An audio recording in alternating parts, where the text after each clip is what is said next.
बुद्धि के चौथे आयाम को चित्त कहते हैं। हम कहते हैं अगर आप चित्त को स्पर्श कर लें तो ईश्वर आपके गुलाम बन जाएंगे, क्योंकि अगर आपकी बुद्धि असीमित है तो सब कुछ आपकी पहुंच में होगा।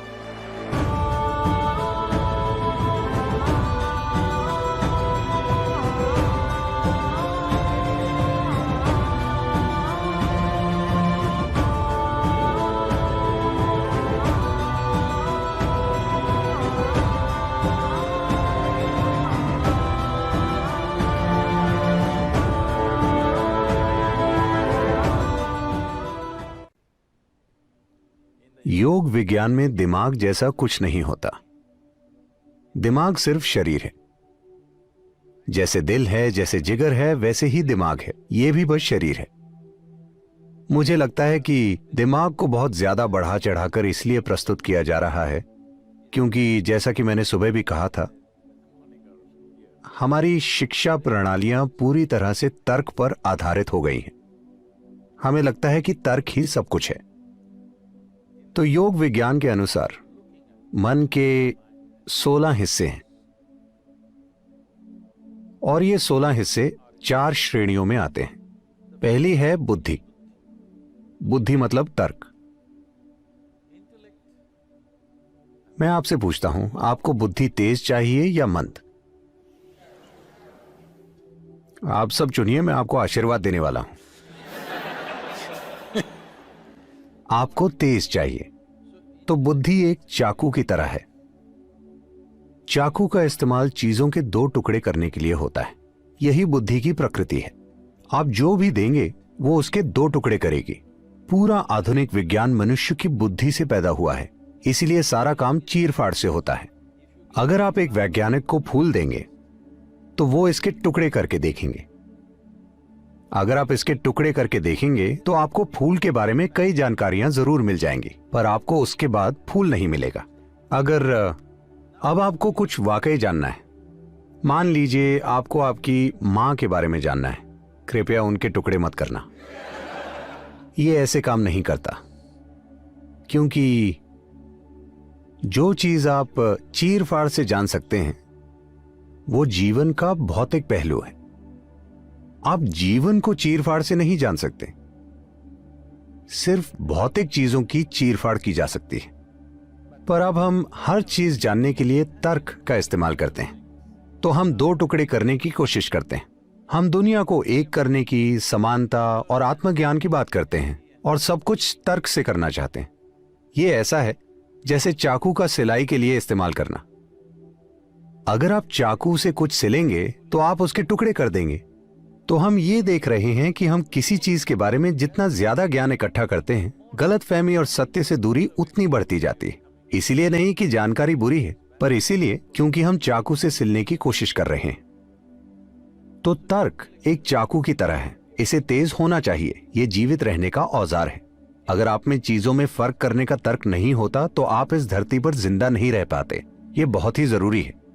लेकिन ये सिर्फ आपको जिंदा रख सकता है, पर यह तब तक काम नहीं कर सकता जब तक कुछ मात्रा में याददाश्त ना हो।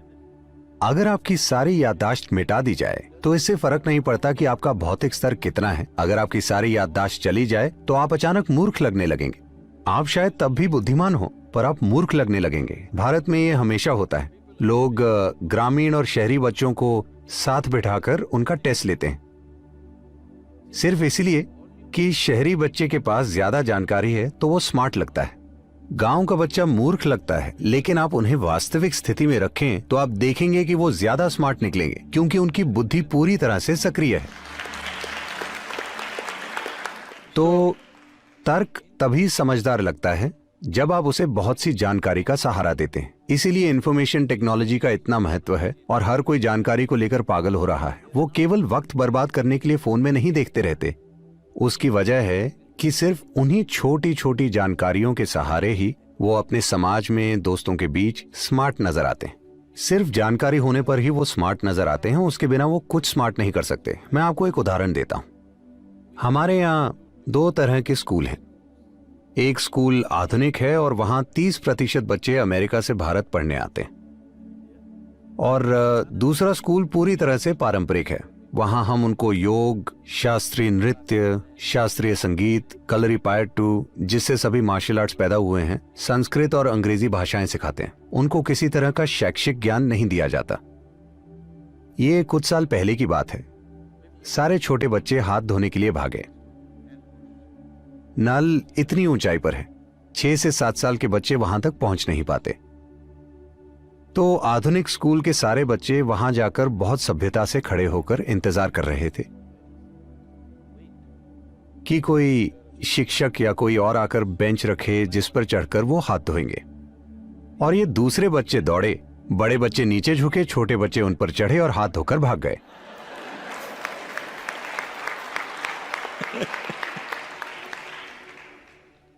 तो आजकल तर्क को बहुत ज्यादा महत्व दिया जाता है और बुद्धि के दूसरे आयामों को बिल्कुल विकसित नहीं किया जाता। तो मन के अगले आयाम को अहंकार कहते हैं, जिसे हमने पूरी तरह से नजरअंदाज कर दिया है। कई लोग अहंकार को ईगो समझते हैं, लेकिन ऐसा नहीं है। अहंकार मतलब पहचान। आपकी पहचान किस आधार पर बनी है? क्योंकि तर्क मुख्य रूप से उस पहचान की रक्षा करने का साधन है जो आपने अपने लिए बनाई है।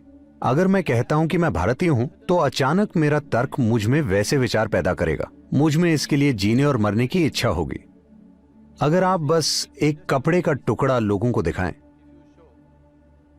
मेरा मतलब झंडा, तो लोगों की आंखों में आंसू आ जाएंगे। यह सिर्फ एक पहचान है। अगर वो कहीं और रह रहे होते और आप वहां का झंडा दिखाते, तब भी यही होता, सिर्फ इसलिए क्योंकि आपने इसके या उसके आधार पर अपनी पहचान बनाई है। तो तर्क एक साधन है जो आपकी पहचान की रक्षा करता है। पहचान वो साधन है जिसकी वजह से तर्क एक निश्चित तरीके से काम करता है। तो अगर बुद्धि चाकू है, तो जो हाथ उसे पकड़ता है वो पहचान है। आप मुझे बताइए, चाकू के काम करने के लिए यह जरूरी है कि चाकू तेज हो, लेकिन चाकू से विनाश होगा या विकास, ये उस हाथ पर निर्भर करता है जिसने उसे पकड़ा है ना? लेकिन आजकल हमारे समाज में, हमारी दुनिया में हाथ के विकास के लिए कुछ भी नहीं किया जा रहा। हम अपनी छोटी से छोटी पहचानें बनाते जा रहे हैं। इससे हर हाल में अशांति ही होगी, मनुष्य के भीतर भी और बाहर की दुनिया में भी। कोई और रास्ता नहीं है। प्राचीन काल से ही पूर्वी संस्कृतियों में हमेशा ब्रह्मांडीय पहचान की शिक्षा दी जाती है। अहम ब्रह्मास्मि। 12 साल की उम्र में आपको यह पता होना चाहिए, अहम ब्रह्मास्मि, इसका अर्थ है मैं ब्रह्मांड हूं। असीम के आधार पर पहचान बनने से पहले शिक्षा बिल्कुल नहीं दी जानी चाहिए। सिर्फ पहचान स्थापित होने के बाद ही शिक्षा होनी चाहिए, क्योंकि सही तरह की पहचान के बिना शिक्षा विनाशकारी हो जाती है। क्योंकि आपके पास एक सीमित पहचान है। हम चाहे जो कुछ भी कहें, लेकिन मूल रूप से सारे अपराध, सारे बुरे और भयंकर काम जो हम करते हैं, वो सीमित पहचान की वजह से ही है ना? ये मेरा तरीका है, वो आपका तरीका है। ये मेरा देश है, वो आपका देश है। ये मेरा धर्म है, वो आपका। ऐसा ही होता है। पहचान का विकास किए बिना ही हम चाकू को तेज बना रहे हैं। हमारा हाथ अस्थिर है, पर हम चाकू को तेज बना रहे हैं और याददाश्त से उसे शक्तिशाली बना रहे हैं। तो मन के अगले आयाम को मनस कहते हैं। ये याददाश्त का संग्रह है। यहां याददाश्त के 8 आयाम हैं। इसमें पंच तत्वों की याददाश्त, परमाणु के स्तर पर याददाश्त, विकास संबंधी याददाश्त, कर्मों की याददाश्त, सचेतन की याददाश्त, अचेतन की याददाश्त, स्पष्ट याददाश्त, अस्पष्ट याददाश्त, ऐसी ही याददाश्त की कई सारी अवस्थाएं हैं। जैसे हमने पहले ही चर्चा की थी, इस शरीर में हर उस चीज की याददाश्त है जो इस ग्रह पर हुई है। अगर हम पर्याप्त ध्यान दें तो हम सिर्फ इसे देखकर ही जान सकते हैं कि जीवन का विकास कैसे हुआ है। सिर्फ 150 साल पहले चार्ल्स डार्विन ने इस ग्रह के जीवन का अध्ययन किया और जीवन के विकास के बारे में बताया था। But over 15,000 years ago, Adi Yogi spoke about how life evolved. लेकिन आदि योगी ने 15,000 साल पहले ही इसके बारे में बात की थी। उन्होंने पहले ही कहा था, लगभग हर भारतीय ये जानता है लेकिन सचेत नहीं है, 10 अवतार हैं। आप ये सब काफी पढ़ रहे होंगे। पहला अवतार मछली या पानी के जीव, फिर जल स्थल चर जीव, फिर स्तनधारी जीव, फिर आधा मनुष्य आधा जानवर, फिर बौना मानव, फिर पूर्ण विकसित लेकिन क्रोधी मानव, फिर शांतिपूर्ण मानव, फिर प्रेममय मानव, उसके बाद ध्यानमय मानव और आखिर में दिव्यदर्शी मानव होने की मान्यता है। ये किसी एक आदमी की कहानी नहीं है, ये इस ग्रह के जीवन के विकास की कहानी है। तो 15,000 साल पहले किसी ने यह माइक्रोस्कोप से देखकर नहीं, बल्कि अपने भीतर देखकर बताया था, क्योंकि विकास की पूरी कहानी यहां लिखी है। योग विज्ञान इसी पर केंद्रित है कि याददाश्त के अलग अलग आयामों को कैसे सक्रिय करें, क्योंकि अगर आपकी याददाश्त सीमित है तो आप हर हाल में बचकाने काम करेंगे।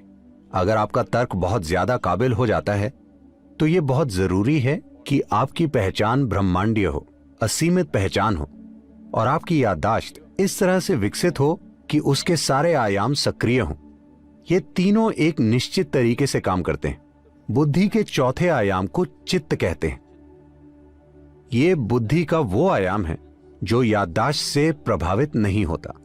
हमें समझना चाहिए कि हम अभी जैसे हैं वो सिर्फ हमारी याददाश्त की वजह से, चाहे वो हमारी त्वचा का रंग हो या हमारी पहचान किस रूप में है, हम पुरुष हैं या स्त्री, सब कुछ याददाश्त तय करती है। हमारे अंदर जो याददाश्त मौजूद है वही सारे पहलू तय करती है। मैं एक मनुष्य हूं या कोई और प्राणी, ये भी याददाश्त तय करती है। याददाश्त एक अद्भुत संभावना है, लेकिन वो एक रुकावट और एक सीमा भी है। जिसे अब मैं और आप कहते हैं, उनके बीच की सीमा भी सिर्फ याददाश्त ही है। जो मुझे अपने सिस्टम में याद है और जो आपको अपने सिस्टम में याद है, वही सीमा है। तो याददाश्त एक सीमा भी है और जितने भी रूप हुए हैं उनका आधार भी। लेकिन चित्त में कोई याददाश्त नहीं होती। याददाश्त नहीं है तो सीमा भी नहीं है, वो बुद्धि जिसकी कोई सीमा नहीं है। योग संस्कृति में इसे शरारती तरीके से व्यक्त किया गया है। हम कहते हैं अगर आप चित्त को स्पर्श कर लें तो ईश्वर आपके गुलाम बन जाएंगे, क्योंकि अगर आपकी बुद्धि असीमित है तो सब कुछ आपकी पहुंच में होगा। ये बहुत महत्वपूर्ण है, क्योंकि आपको समझना चाहिए कि ऐसा पहली बार हुआ है। पहली बार हमारी जीवित रहने की प्रक्रिया इतने बेहतरीन तरीके से व्यवस्थित है। पहली बार मनुष्यों के पास इतना समय है कि वो चीजों पर ध्यान दे सकें, वरना भोजन का प्रबंध करने में ही 24 घंटे लग जाया करते थे। संपन्न समाजों में हम फिर से वही पुरानी चीजें कर रहे हैं। जैसे कि आपने बताया, मोंटाना में किसी को 3 काम करने पड़ते हैं। जब यहाँ इतनी सारी जमीन है तो आपको भोजन के लिए काम पर जाने की क्या जरूरत है, क्योंकि आपको भोजन वॉलमार्ट से खरीदना है। मेरा मतलब, हमने सारी परिस्थिति को टेढ़ा मेढ़ा कर दिया है। लेकिन पहली बार जीवन चलाने की प्रक्रिया इतने अच्छे से व्यवस्थित है कि अब मानवता का वक्त आ गया है। अब वक्त आ गया है कि मनुष्य जीवन के गहरे आयामों को खोजें।